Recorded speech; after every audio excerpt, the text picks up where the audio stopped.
Welcome to the Recovery 2.0 conference. I'm your host, Tommy Rosen, and I'm so pleased to be speaking with Nikki Myers. Nikki is a yoga therapist, somatic experience practitioner, and certified addictions recovery specialist. She is the founder of Y12SR, the yoga of 12-step recovery, which was born from her personal struggle with addiction. Y12SR meetings are available all over the United States, and the curriculum is rapidly becoming a feature of addiction recovery treatment centers. Nikki, thank you once again for lending your voice to the Recovery 2.0 community. Welcome. Tommy, it's beyond my pleasure to be a part of this. I'm so grateful, and I love being with you. Thank you. Well, Nikki, I think this is our eighth interview. Amazing. As this is our eighth Recovery 2.0 online conference, so I love it. We just keep going. So, Nikki, I wanted to dive into this space that your work focuses on, which is this space where yoga and the 12 steps meet. Yes. So I wanted to begin with a 12-step principle and look at it both from the 12-step side and also from the yogic side. Yes. So let's begin with the principle of surrender. Obviously, a critical idea on any spiritual path. Surrender seems to play a place, and yet it is such a, by many, it's such a despised concept or a misunderstood concept. So right. I'd love to discuss that. Right. I love that. And there's such a paradox to that. When we talk about that, we were speaking about a little earlier. The paradox of it all, they say in program, you surrender to win, right? And the first time I heard that, I'm like, what in the hell are they talking about? How do you win if you surrender? Oh my God, what does that mean? But it really does mean just that. When I let go of, number one, the illusion of control, that, I have control over any of this. There is a freedom, there's an exhale with that allows me to open up to something else completely different, to a whole nother possibility that, I like to describe as beyond the matrix, beyond the good, bad, right, wrong, inferior, superior, beyond this matrix. And my experience with that is that it's only possible for that to happen once I let go, once I completely let go. My biggest thing, and even on my computer, I use this as an image and in various places around my house. I keep thinking, and knowing that this very moment I'm standing on a rock that is spinning in space, right? So it's moving, it's spinning, right? All the time. It's changing, right? And part of my stuckness gets in, I want things to go the way that I want them to go. And I want it, when it's good, I want to keep it good, right? And when it's bad, I want to run away from it being bad, right? Forgetting that it's moving and changing the whole time, that it's all moving. And so I try and hang on and all that. And for me, the big principle in both the 12-step program and in yoga are these deeper and deeper and deeper levels of surrender, these deeper and deeper levels of letting go to open up for the possibility of what's beyond. So I think one of the challenges people have in trying to understand this concept is if you let go and you're letting go of, as you put it, the illusion of control, who's going to be in control? Who's taking the wheel here? Well, I think of it this way, back to my little image. There is something that keeps this rock spinning in place. There is some energy. There is something. I don't know what it is, and I'm not giving it a name, and I'm not, saying is this, that, the other. But the fact is, this rock is spinning in space, and there's something that keeps it there. So I think of my work as aligning with whatever it is that's keeping this rock spinning in space. I love it. I love it. Now what's interesting also is I look back at my own history of, I'm thinking about the particular part of my history at the end of my active addiction with drugs and alcohol. So we're going back 27, 28 years now. I was a young man at some point there. And you were? It's true. There are pictures to prove it. I love it. Yeah. So I don't know if you know, Nikki, if I ever told you this part of my story, but I was in Boulder and I was going to a therapist at the end of my using. I can't remember her name, literally. I would go into her office and I would be in tears every week. Literally, I'd just break down crying every single week. I was a cocaine addict, active cocaine addict. I couldn't stop. And she would say to me, you know, you've simply got to go to some meetings. You've got to go to some meetings. And I say, it's just not for me. I won't be one of those people. I'm not going to do this. She's like, those people, huh? One of those people, you know, and she's like, well, you've got to go to treatment. And I was like, absolutely out of the question. I'm not going to treatment. And there I am, literally tears pouring down my face. I can't help myself. I'm not letting her help me. I'm not in a state of surrender at all. But I'm also actually pretty aware of the fact that I'm not in control either. Yeah. I'm in that really sort of messed up place where you're like, okay, I don't think I'm going to make it. Yeah. And having a realization like there's no way out of this because I can't stop and I won't stop. Yeah. Have you ever been in a place like that? Yeah. There's a term that I've learned for it, and I've loved this term. That's the liminal space. That liminal space, you know, right there, where I knew that I couldn't go back, but I had too much fear and too much whatever it was to go anywhere, to go forward, right? And so it was this paralysis, this liminal space of just being there. Yeah. And, you know, what I discovered, and this is an important part for me of what yoga, we're talking about this, is the relationship of the 12 steps of yoga. I can feel that, right? I know when I'm in that space, that feels like that place of doubt. It feels like this place of resignation. And I've discovered that a lot of folks are confused about the difference between resignation. Resignation says, you know, oh shit, I'm sorry. That's fine. I'm messed up. I know I can't go back and I won't go back. So you resign, right? You resign.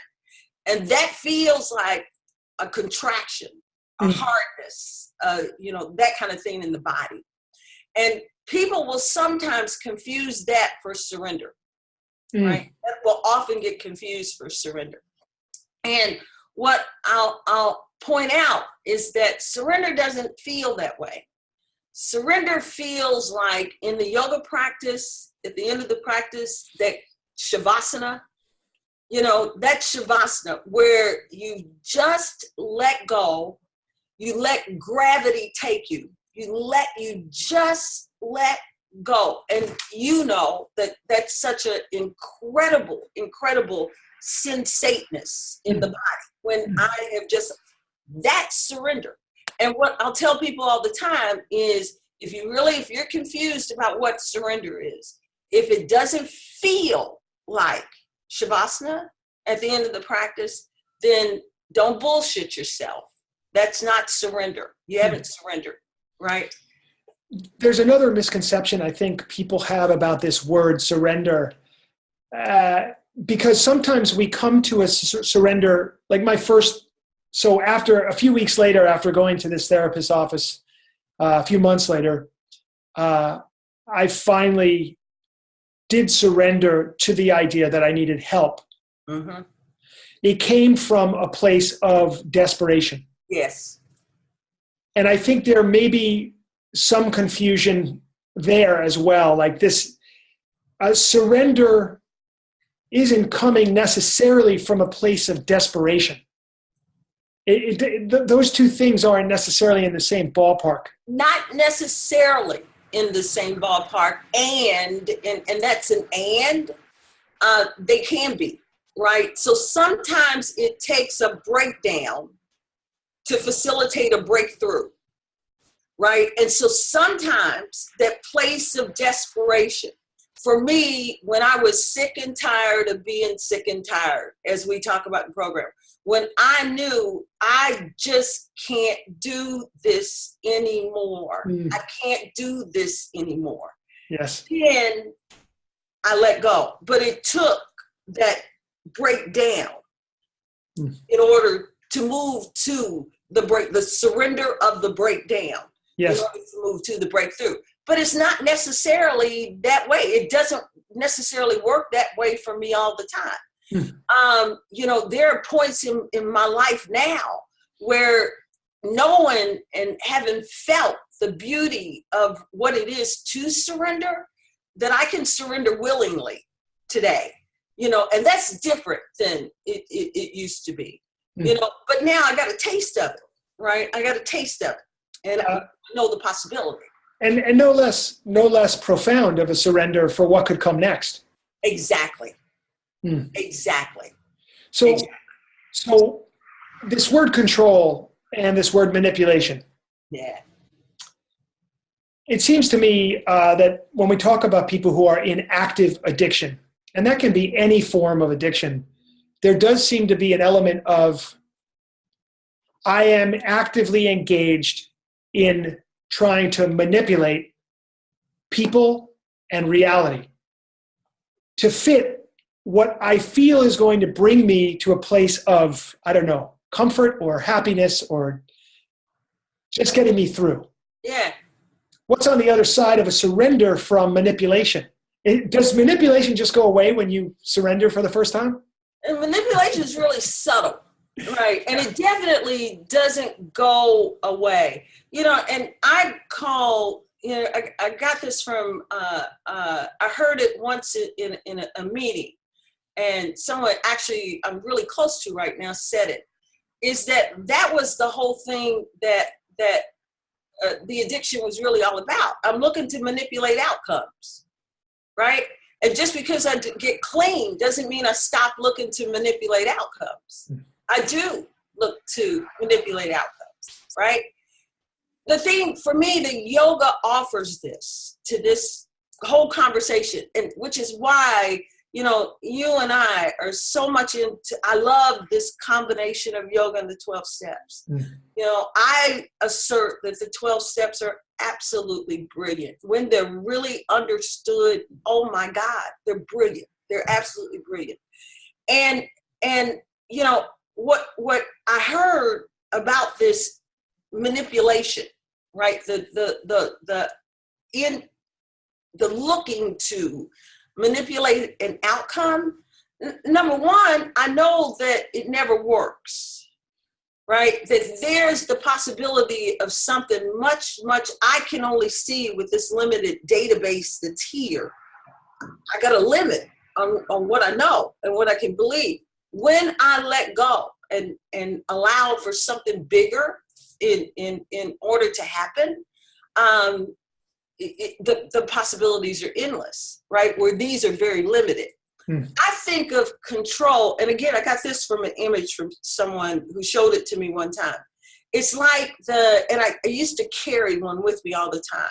You remember those Chinese finger torture things? Oh, yeah. Yeah. So the harder you try to get your finger out of those things, the more you're stuck, right? It's when I relax, I release, I let go, then my finger just slides out of the torture thing gently. That's right. So that's the image that always comes to mind. Does that make sense? Oh, it makes so much sense. So thank you. And I want to talk about, so the principle of surrender is sort of, in a way, for many people, it's the beginning, right? You have to have that And many people, of course, feel, as we've been speaking about, that to surrender is a point of weakness. Yeah. Yeah. It can only be considered that way to somebody who's been basing their life upon their own self-will. Yeah. Yeah. I totally agree with that. And I notice how many people, and really this is true of folks in the contemplative areas and, you know, I want to say the yoga community, but I'm not even sure what that is. So, but generally have a problem with the first step of the 12-step program. And the word that really stumps a lot of people is that word powerless, right? That we're powerless over, what it says is we're powerless over our addiction, and that our lives have become unmanageable, or we're powerless over alcohol, or whatever the substance or behavior is. We're powerless over that, and our lives have become unmanageable. And what I like to point out, because for me, together with surrender, what has to go with surrender, for me, for it to be full, is acceptance. You need both, both those things. So I surrender to this, and I accept and tell the truth about what is, right? Now I am aware, right? And once I've got that awareness, once I accept that this is true, that there's a whole world of possibility that opens up. So out of that acceptance, that surrender, that powerlessness becomes an empowerment that's available that is beyond the duality of good, bad, right, wrong. It's so counterintuitive, especially in our Western mind. It's so counterintuitive. But you mentioned the word honesty, and I think we should continue because that's our next principle. Love it. So I want to talk about the principle of honesty, both as we see it on the yoga mat in practice, also as we see it expressed in the 12 steps. Yep. And I love to add a word to honesty. For me, I've discovered, and working in doing the work that I've done in the world and with me for these years, the word that belongs in front of that for me is radical.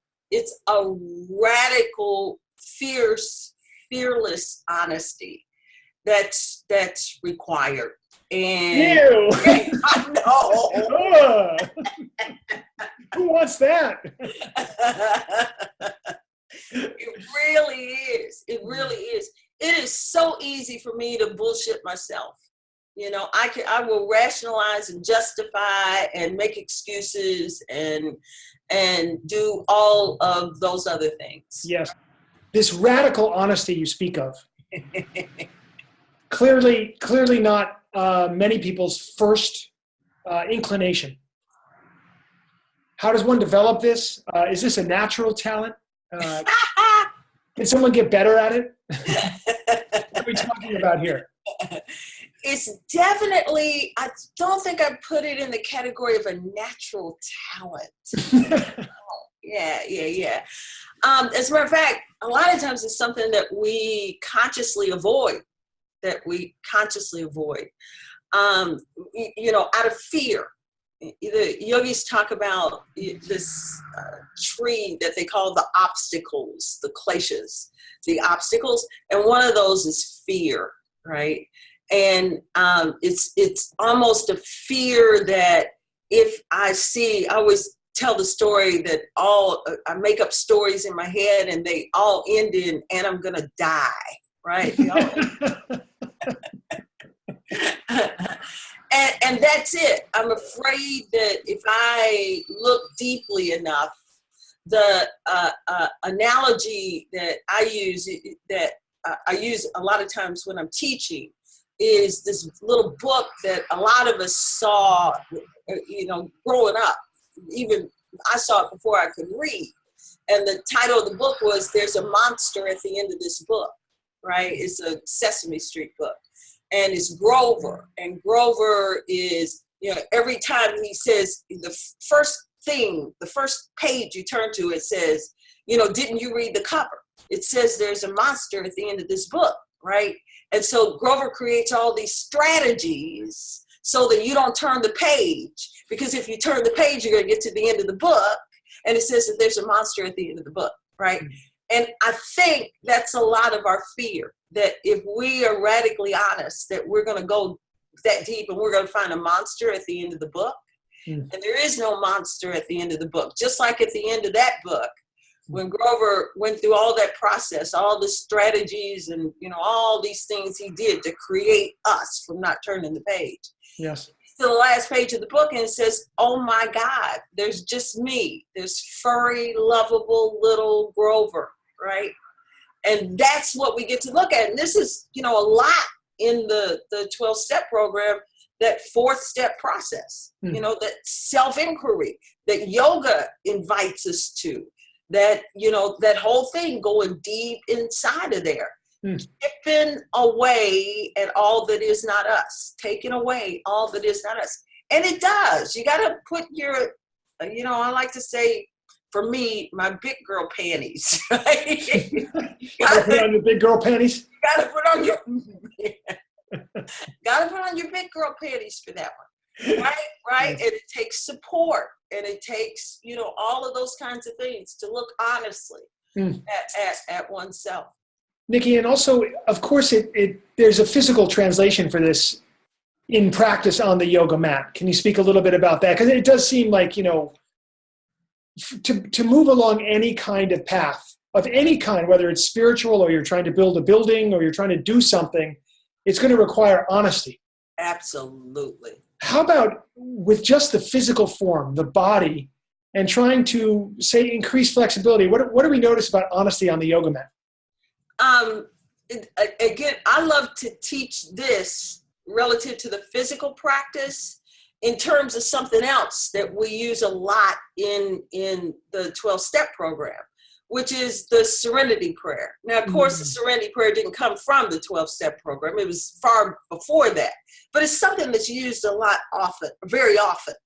And the whole idea is learning, and this applies to the yoga mat, that edge line, that middle path, which is the wisdom to know the difference, right? Because on the mat, you know, and I'll talk about this a lot in practices, when we do too much, we risk injury. But when we do too little, we risk atrophy, right? And we're looking for that middle path. We're looking for the middle path, which is the wisdom to know the difference. Which the beauty of, again, this coupling is that that's something that I can feel. That's something sensate that I can feel. So I can know on or off my mat, whether I'm doing too much, right? I'm moving into the realm of injury, either at the physical, emotional, spiritual level, any of those levels.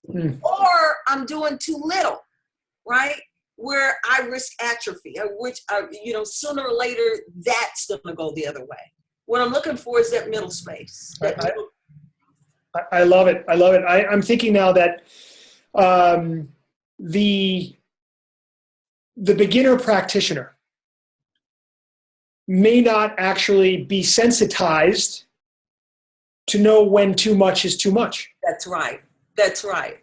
There may be, if a person is a type A person like I am, and that's right, you could injure yourself just by being in your personality without having the sensibility to know where you need to rein it in. That's me. That was me. Well, that's part of the sensitivity training of yoga and the 12 steps. It is. There's a wonderful example of this in nature where if a very young rattlesnake bites you, it's particularly dangerous because they empty all of their venom into you. Wow. They don't know any better. They don't know that they're not actually trying to kill you. They just don't know any better. The adult rattlesnake will just put a little bit of venom in you, much less dangerous. So it's an interesting idea. But also on the other side, if you lean towards being a little bit more on the lazy side of things, and you spoke about the word atrophy, right? You could easily just sort of not really show up on your yoga mat. That's right. I can excuse it away. And I always tell people the yoga mat for me is this beautiful little laboratory This rectangular space is my laboratory. And I really get to look deeply at me, you know, and it depends. It's day to day and all of this. But the beauty is, like with step one, I got the awareness to really witness myself as I'm on the yoga mat. And it ain't about making myself bad or awful or wrong or any of that kind of stuff. It's like, look at here, you know, what, you know, check this out, you know, what you're doing with this. And on any day, it can go either way. Yes. Right? I can, I'll think about myself. I love in the practices, the yoga practices that I lead, I like holds. I like long holds, right? So we hold in a posture. I love that BKS Iyengar said, you know, your yoga really starts when you want to get out of the posture, right? Because that's when you get to, you're in that decision, that liminal space again, right? I'm making a decision. But it's interesting to watch myself when I'm in my own long holds. Some days, you know, if I'm doing this with a teacher, I'll start blaming the teacher.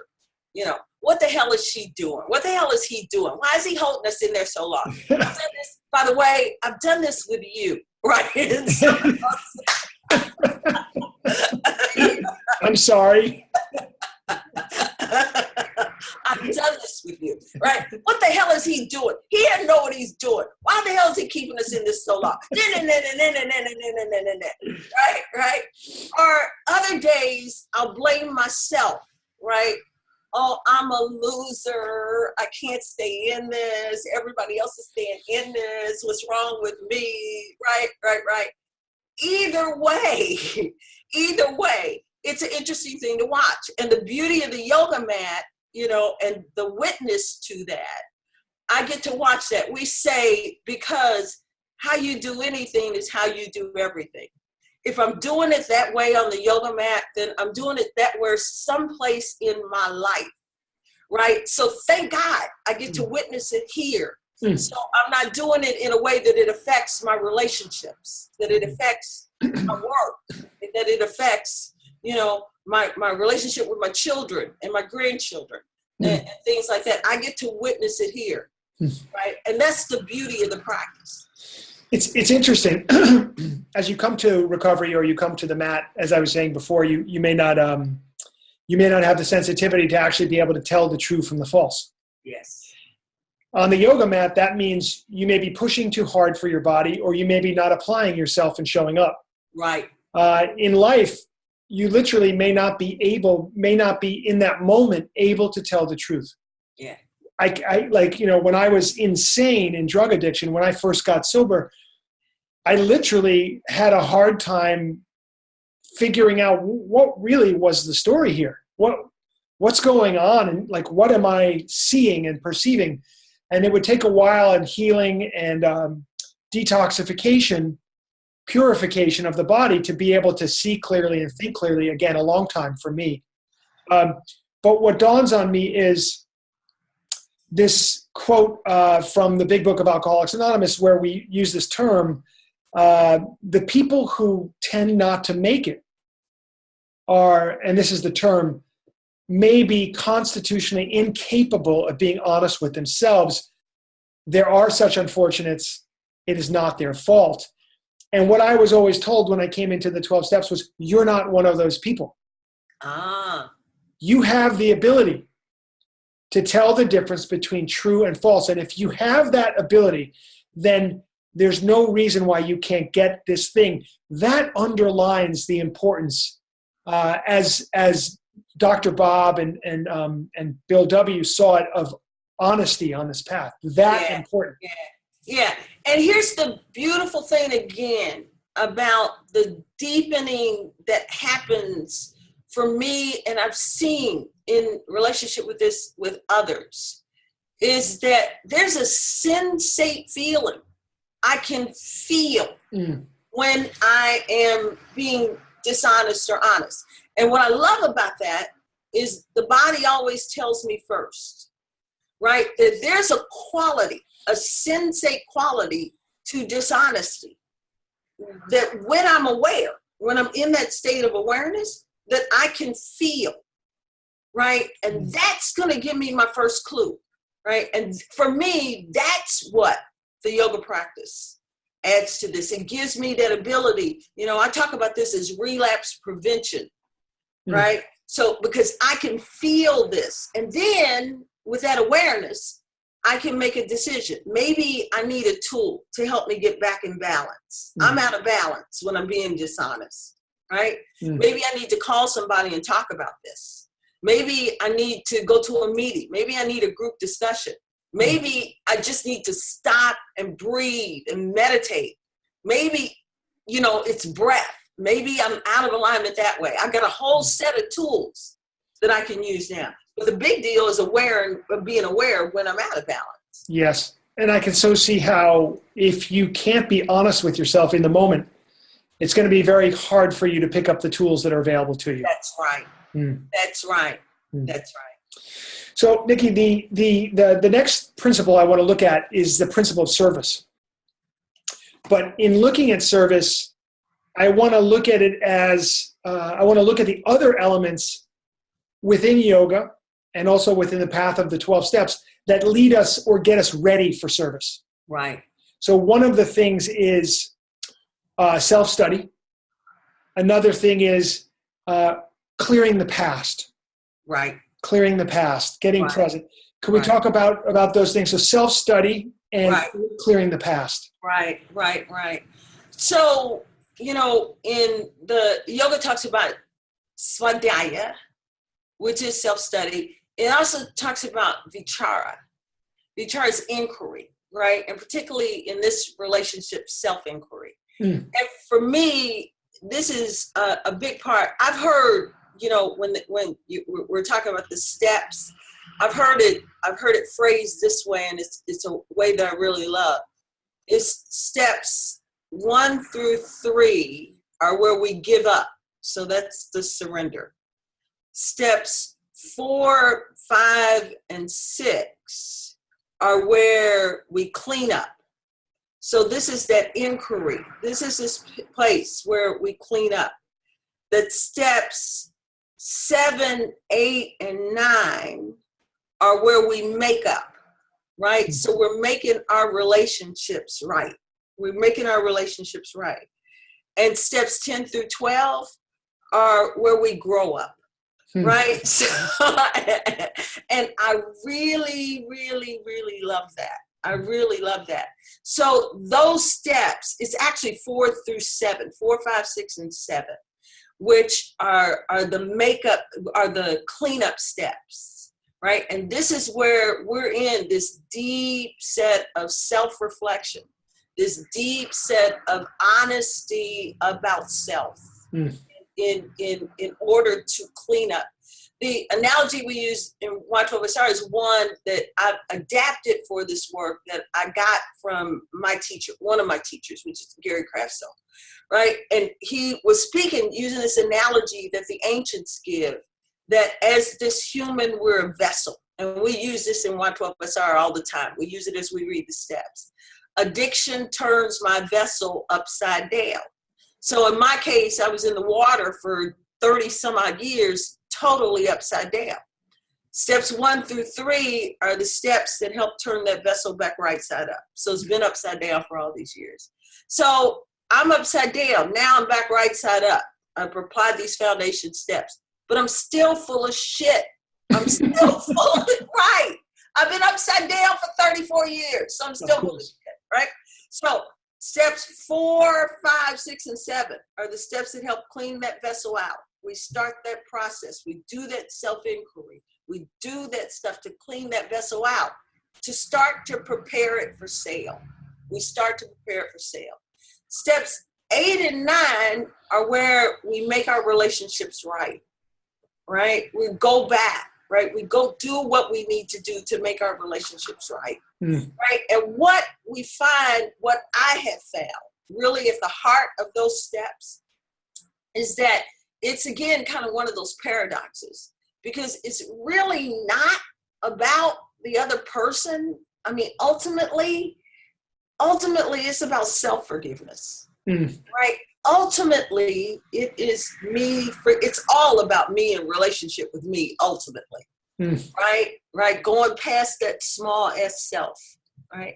And in order to get beyond that small s self, I got to bring her in, accept all parts of her, right. And part of that is the forgiveness, right. And that's what this offers us. And at the heart of that is really forgiving ourselves.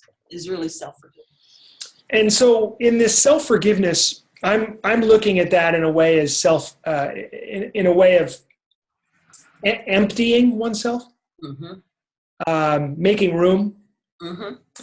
And then with space, with that newfound room, that newfound space, you can then do something with it. Absolutely. And that's that service piece. So I think on the way that I see this reflected on the path of yoga, physical practice, pranayama practice, whatever the practices are, is that they're helping to build vitality into the body so you have more energy. Right. Build immunity so you're immune from sickness and maybe dark energy. Right. But also building intuition and opening oneself up to a higher level of an open level of consciousness so that you can then sort of reach further, go further, be fully you in this way. I love it. I love it. Yeah. I've been using this analogy a lot lately because, it's so reminiscent of, again, what I feel. I'm at that age, I remember this, I know how old you're about to be, so you probably remember this too. I love it. I love it. I love it. When I was growing up, there was this big box that sat in our living room, right? And in the living room, and we'd all gather around this box because it was as if we could see the whole world on this little box, right? All these tubes coming out of it, the whole 9 yards. But a lot of times, every once in a while, real early on, because this was a big box at that time, and a lot of times what would happen was all of a sudden you'd be watching this thing and all the static and all the nonsense and everything would go, the box would go crazy. And you see all this noise and all this static and all this. And my father would literally have to get up. He'd go up on the rooftop of the house. Yes, he did. Yes. And he would sometimes it was a silly millimeter, right? Just move and adjust that antenna just a little bit. And then all of a sudden I can see the whole world on that box all over again, right? And so that's a lot of what I think about the practices as. It's just that way to align me, right? This being, so that all of a sudden now there's something so much more available through this box, through this vessel. I love it. Yeah. I love it. So this openness, this spaciousness, this readiness, this beautiful emptiness is a prerequisite. It's sort of the purpose of you making you ready to help another human being. That's right. To serve in some way. That's right. Because you can't keep what you have without giving it away. And this, of course, is the brilliant, unbelievable download, which sort of resulted in the 12 steps in the first place. Just this one person working with another person in that form of service. But of course, we can take a much broader look at service, not just in the 12-step sense of service, sponsoring another person through the steps, but also just being in the attitude of service. That's right. That's right. We are a part of this collective, right?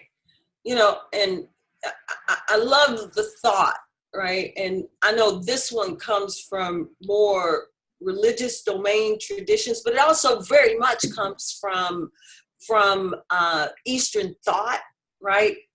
I'm in this world, right? So I am a spiritual being, and I'm having a human experience. Both things are true. Both things are true. And I can't deny my humanness and bypass that with spirituality, I have to recognize that I'm both. I've got my foot in this human world, and I am a spiritual being. Both things are true, right? And so I have to be a part of this collective. I am a part of collective consciousness. So I add to that, right? And so what do I give to that collective consciousness? What do I bring? What do I contribute to that collective consciousness? And would, in your opinion, would it be fair to say that the process of the 12 steps, the process of yoga, the point of a religion or any path, any spiritual path, is to help you to go from a person who is focused in the physical, focused on self, small self, to be able to grasp, expand focus to all that is, and to find a way to express oneself to the interests of others that goes beyond just your own self-interest. Is that the point? I don't know if I can answer that big of a question. I just don't know. What I can say for me is that it's the recognition that I am more than just this 5 cents reality, that there's much more that's available and possible. And part of it for me is, again, that whole thing, you can't keep what you have without giving it away. You know, for me, that just says it all. And, you know, that phrase, I am in this world, but, you know, I'm not of it, right? So there's something beyond this 5 cents reality. There's an expansion that's available beyond that. And it's been, for me, the work in the 12-step program, and it's in the work in yoga and the work in those practices that have made that real in my life. Yeah. Well, thank you, Nikki. I recognize that, you know, that's an esoteric, a big question, existential question. Yes. Yeah. But I appreciate having your thoughts about it. And before we go today, I wanted to ask if you would share how people can get involved in the work that you're doing, Y12SR. I know that you have expanded offerings and that the trainings and the leadership work you're doing. And I just think it's some of the most important work in the world right now. I think it's changing the way that people look at addiction and recovery. And I think the combination of these two paths, the path of yoga strengthens the path of the 12 steps, the path of the 12 steps strengthens the path of yoga. How can people get involved? Where do they find you? And what would you suggest as a first step for people who are just learning about your work? Yes, thank you. And thank you for saying that, because that is the big thing for me, that we talk about it as addiction, and people generally think about that in terms of a substance. But, you know, I like to say, you know, we're all addicted to the way that we think. We're all addicted to the way that we process reality. And so this helps us to look at both the 12 steps and yoga, helps us to look at, again, what's beyond the way that we individually process, you know, reality, that there's something else, that there's something beyond all that. And, you know, I like to speak about it as being beyond duality. And for me, that there's something in there that applies to a lot of the ills that we see manifesting in our world today, including things like racism, sexism, you know, all of those kinds of things as well, that I think at their heart, that what we're dealing with, just like in addiction and attachment, that this is a spiritual crisis, right? And the 12-step program has always said, they've always said that it's a spiritual program, right? Right? It's not religious, but it's a spiritual program. It has to do with regaining our own spirit, right? And so we can give it away. So you can find out about Y12SR from y12sr.com. Y12SR stands for the Yoga of 12-Step Recovery. And there are meetings now. I don't even know how many, over 300, many more than 300 actually, going on all across the country and really now all across the world, beginning to melt all across the world. And it just has proven to be something that made sense in this and whose time it comes. So really, really, really grateful for that. And in order, you can be trained in order to hold Y12SR meetings in your own home community. And there's a process for that. It's called the Y12SR trainings. And you can look on our website and find out where they are. They're being held all across the world as well.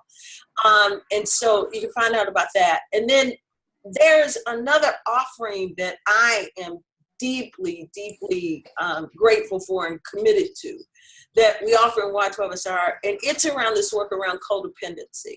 It's called Breaking Barriers, Transforming the Samskara. Samskara is habits or patterns or impressions, right, that get embedded.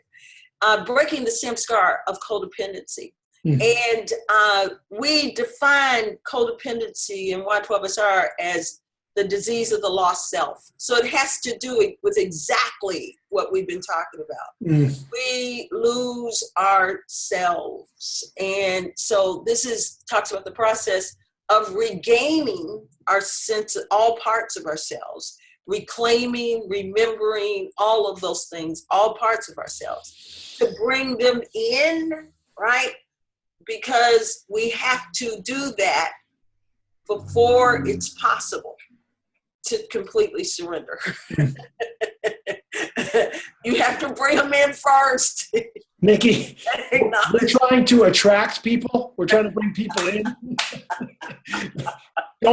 Don't tell them about the codependency thing yet. Like we're trying to get them in, you know. It's a beautiful thing. I'm telling you, simple, not necessarily easy. Sure. And beautiful. So there's that work too. So, and you can find out about it all on www.y12sr.com, and it'll give you everything. Tommy, I thank you from, how I know you know how I feel about you. You're my brother, right? Love you, Nikki. Yeah, we've been doing this deal for a while, and I'm so, so grateful and so honored to be a part of your life. I feel like, you and Kia are just so dear to me at so many levels. So, Thank you. Yeah. Thank you. Yeah. Well, All right. Bye, Tommy. Be well.